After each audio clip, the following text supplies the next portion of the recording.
Rape हुआ था मेरा आज से 3 साल पहले। किसने किया था?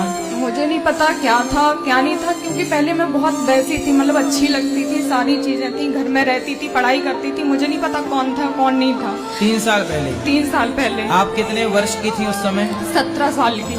17 साल की। और तो कौन लोग थे? एक था या 2 थे? 3 लोग। 3 लोग थे। तो आपने पहचाना नहीं? नहीं, मैं घर से स्कूल ही जा रही थी, उस टाइम पे मेरे सर पे डंडा मारा और उसी मंदिर में मेरा रेप किया।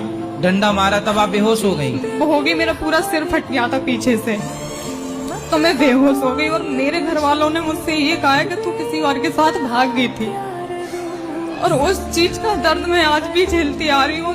नाबालिग में मेरी शादी कर दी गई उसी 17 साल में। शादी हो गई आपकी? हाँ, एक ऐसे लड़के के साथ जो कि मैं 17 साल की और वो 31 साल का था। तो अब कहाँ है वो जिससे शादी हुई थी? मुझे नहीं पता कहाँ है वो, भी उसको ये चीज पता चली। साल भर बहुत मारपीट, इतनी मारपीट के मुझे खाना भी 2 दिन की बासी दे। तो आपके पिता ने आपका सपोर्ट नहीं किया? नहीं किया, उनको लगता था कि मैं किसी के साथ भागी हूँ। आपने पुलिस कंप्लेंट नहीं की उन लड़कों की? नहीं की, क्योंकि जब मैं अपने घर वालों को मिली तो उन्होंने 6 महीना मुझे कमरे में बंद कर दिया। ना खाना ना पीना कुछ नहीं देते थे। 6 महीने में एक कमरे से निकली नहीं, मैं बिल्कुल पागल हो गई। तो जब आपका सिर फटा तो इलाज कराने हॉस्पिटल नहीं ले गए? नहीं ले गए, गांव में से एक डॉक्टर को पकड़ के उससे पट्टी करवा दी। तो आप कहाँ रह रही हो? वही बता रही हूँ आपको। फिर ऐसा हुआ कि मैं ग्वालियर आई। ग्वालियर आके मैंने ग्राफिक, एडिटिंग, सारी कैमरा चलाना, सारी चीजें सीखी खुद से। जॉब भी करती थी और सीखती भी थी। ठीक है। इससे मुझे अच्छा काम भी मिलता रहा, पॉलिटिकल काम मिलता रहा, और मैं करती रही।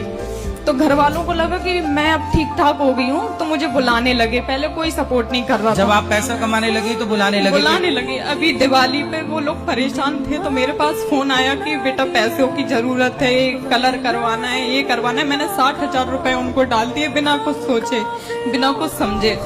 मैं खुद की हालत नहीं संभाल पा रही, तो कल मुझे घर से निकाल दिया उन लोगों ने। अच्छा। ये कहकर के मेरी बदनामी हो रही है। जब मैं पैसा देती थी तब घर पे बुलाते थे, तब बदनामी नहीं होती थी।